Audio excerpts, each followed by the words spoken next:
COVID cases are on the rise. Let's take a look at the numbers and how COVID's being tracked in this state. Fox 61's Tim Lammers breaks down the current trends in Connecticut. Back in early April, right around the time the latest COVID wave was starting, the state changed how it reports a lot of COVID numbers. Now, without getting into great detail, it's a change that makes it more challenging to compare numbers from before that point to numbers after. Apples and oranges to a degree.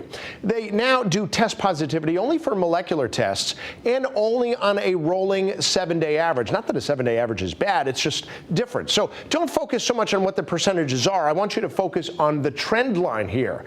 This is what the wave looks like now, and it's a little different than past waves in that there's been no sudden dramatic rise, which is good. But there's also been no real signs of a peak yet either. By the way, yesterday we hit 14% for the first time in this wave.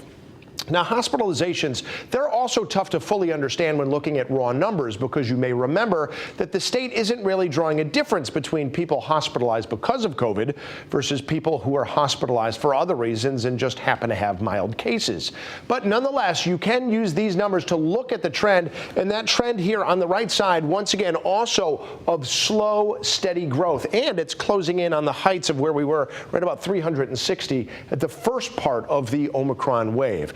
Deaths, though, they continue to be very low historically, and given our existing immunity and the treatments and vaccines available, we can likely expect those numbers to stay low, even if they rise a little bit. But rise they are doing. Take a look at the blue line. These are these once-a-week death reports, and as you can see, they are definitely starting to tick up in the past couple of weeks. The state's now averaging 4.5 a day over the past 2 weeks, after 39 were reported on the week that ended Thursday. Again, low by COVID standards, but at or even higher than what we would see during the height of many flu seasons. I'm Tim Lammers, Fox 61 News.